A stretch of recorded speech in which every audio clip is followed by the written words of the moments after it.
I don't know if this is working. Oh, there, it's working. It took about 3 attempts this morning on YouTube. So you guys be a little patient if it doesn't come right at 9 o'clock. Sometimes I'll get a thing that says streaming not available. So it's just the technology isn't always consistent. There's nothing I can do about it. So that I'm aware of. I don't think so, though. Has to do with the internet and latency and different things. So it won't maybe ever be exactly at 9. I'm not sure. But you can look at the recordings if you want. So today, sometime in the reflections, you know, what came to me as one of the things to think about, to reflect upon in terms of what holds us back from healing is fear. And I noticed in our culture that all of a sudden you hear it on the news, you hear it, oh, that's scary. Oh, that must be scary. I was in, Pete, stop. My dog is obsessively licking, which he does. So I was in the doctor's office and I'm getting a CT scan for my lungs to see if they were damaged from the virus. And the woman goes, well, that must be scary. And I just look, it's like, no, I don't understand this scary thing. I had this friend, and the reflection for today is this fear holds you back from healing, from spirit, from your soul. I believe that fear is not real. It's an illusion, and it's a way that sort of the loyal forces of the opposition, negativity, whatever you can call it, it's seductive because it seems real. And then when you look into the neurology, which I have a little bit, because I was curious, why are so many people so afraid? Because I actually don't have that. I never really have. So, but I see how it stops people. I just looked at her and I said, well, you realize that fear is a total waste of your time. And she kind of looked at me and it really sunk in. And 4 years later, she graduated with honor. And she said, you know, I want to thank you because when you said that, everything changed for me. And I just wasn't afraid to go to college anymore. And she did really well. So neurologically, to get back to that, I have studied a little bit, you know, and the scientists will say it's natural because it's fight or flight. And when we were running from saber-toothed tigers, and fear was a natural way to get out of the way of danger. You know, maybe, really? I'm not sure. I don't think so. I think it's a waste of time. But I think because when you're in your soul, when you're in that place of stillness, in the wisdom of the heart, there's no fear. There's no doubt. There's no concern. There's no anxiety. And that is a place that's real. The personality level, the mind, the emotion that does all its machinations to kind of keep us here and keep us stuck and keep us conditioned. That's what we need to master. That's what self-mastery is, to transcend that. But it looks so real. We should be afraid of this COVID virus and, you know, wear visors and go out. There's a certain amount of that of course is reasonable. And I notice I have this friend that, I mean, she won't get takeout. She won't touch packages. And I said, well, you know, you can just wash your hands then. But no, I think she thinks the virus goes through your skin. She's like taken things and made them worse than it is, way worse than it is. And although she reads what you can do to help yourself, she believes if you touch something, even with gloves, you could still get this virus. So she won't. I said, let's go get some takeout sometime. No, she won't, because somebody could have it. They don't have a mask on, and then they're fixing your food. You know, maybe that's true, I don't really know, but if it's cut, really? I don't know. But anyway, the woman really is afraid. And it's hard to see. So let's look at that and let's find that place that's never afraid. And that's where your healing is. And let that place grow. Not that you're foolhardy or reckless, because that place is not foolhardy or reckless. That place is wise and smart beyond. Let's go inward and find it, shall we? So breathe in. Oh, I have one more thing to say about it. Sometimes I know I saw this with my mother. When somebody has a lot of fear, you see a lot of symptoms that don't necessarily look like fear. Hoarding is one. I see people that travel and they travel with way more stuff that they'll ever use. That's the insecurity of traveling. That stuff somehow gives them a sense of comfort and security, having all this stuff around them. It's not real, but it assuages, just like an addiction does the same thing. It assuages that part that has anxiety and fear. Anxiety, doubt, it's on the lower end, terror on the higher end, fear, there's a spectrum. So you can kind of, if you want to deal with it, you can, it's not easy to deal with. You have to confront it, right? And my teacher used to say, the hardest thing is to see the face of God, because you have to look at your own face. And that means you have to look at all your stuff that may not be comfortable. It's painful. But ultimately, it's not. And the liberation that comes from doing that is exquisite. Okay. There's a reflection for today. So let's see where we go inwardly with this. So let's find that place of stillness and of peace and of courage.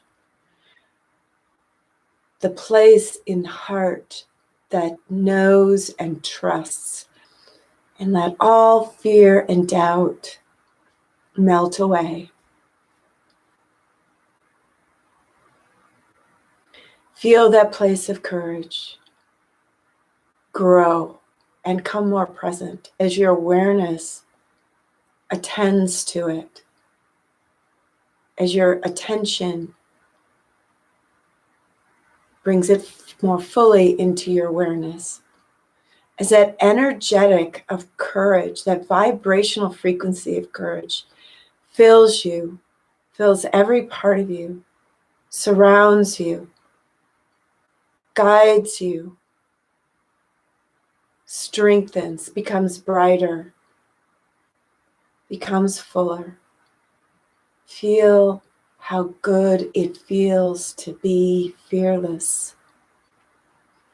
Fearless in the wisdom of the heart and soul. Fearless in the strength of your divinity. Now, everything that you are in doubt about, afraid of, concerned, however that is on the spectrum, you allow it to come forward.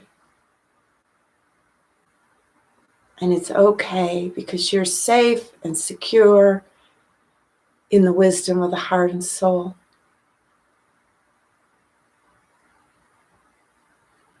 And you can let these parts of your consciousness speak to you. Maybe one is saying, I'm afraid I'm going to run out of money, or I'm afraid of wild animals. I'm afraid of men, they'll hurt me. I'm afraid of heights. I'll jump. I'm afraid of this virus. If I'm not so precise in everything I do, it will get me and I will die. Whatever it is. I'm afraid of old age. I'm afraid of ending up in a nursing home. I'm afraid of getting old. I'm afraid of looking old and wrinkled. Whatever it is. These aren't rational. Shine the light on these thoughts and feelings. Or maybe it's just a feeling with no thought, just a feeling that just wafts through, a feeling of anxiety, a feeling of discomfort, a feeling of panic, even in the worst cases. Shine the light on it. Let it dissolve into the feelings, experiences of trust in the divinity that you are, of faith in the expansiveness of your eternal self, in knowledge, true knowledge, that in your soul there is no danger. There's not even death. It is eternal. You are eternal.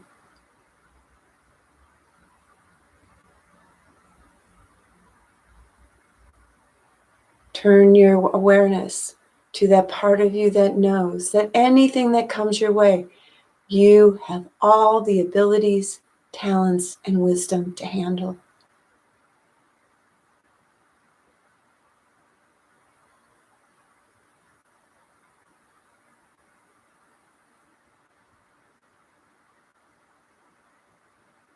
And everything is all right.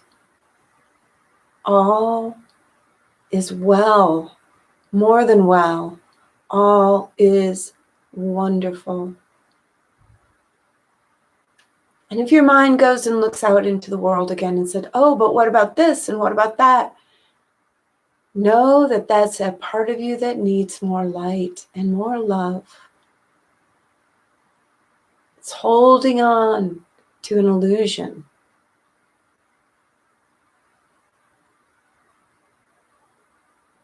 You are wise and have everything you need to succeed and thrive in your life, in your body, in your work, in your relationships. You are wise.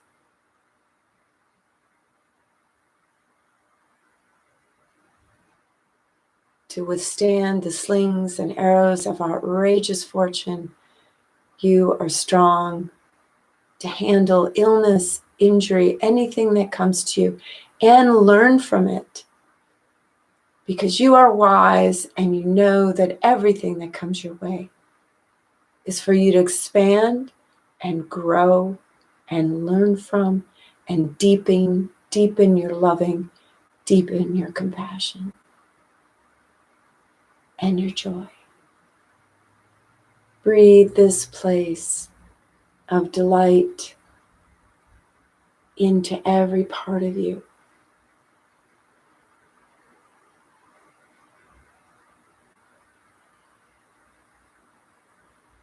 And let's just take a few moments in silence and stillness to experience this great place of courage and strength and wisdom.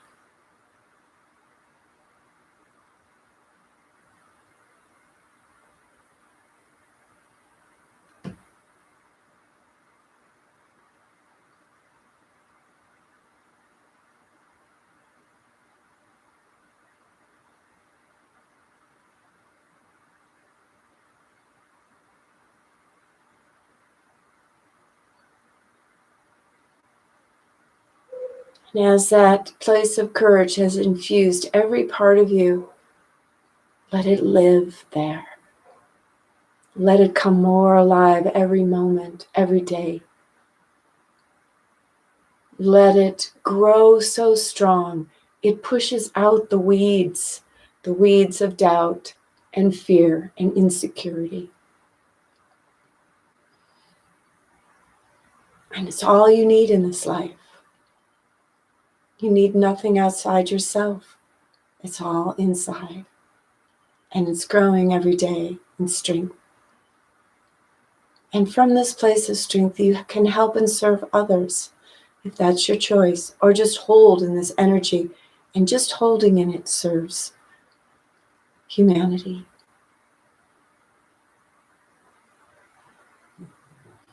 When you have transcended to this place, you have transcended the world. You have transcended the illusions of fear and doubt, and you're liberated. Breathe that in. You can come to this place anytime you need. It's always there. It is you, just latent, and it can come awake. It can wake up more and more every day, and it is the great place of healing. So when you're ready, you can stretch, open your eyes if they've been closed. Day 13, you did it. We'll see you next time for more healing on this 33-day journey. And if you're interested, I'm starting to think about doing a 33-day journey on loving. I was also thinking about doing a 33-day journey on abundance and thriving and prosperity. Let me know in the comments what you'd like, if you would like that. See you later. See you tomorrow. Berush Beishan.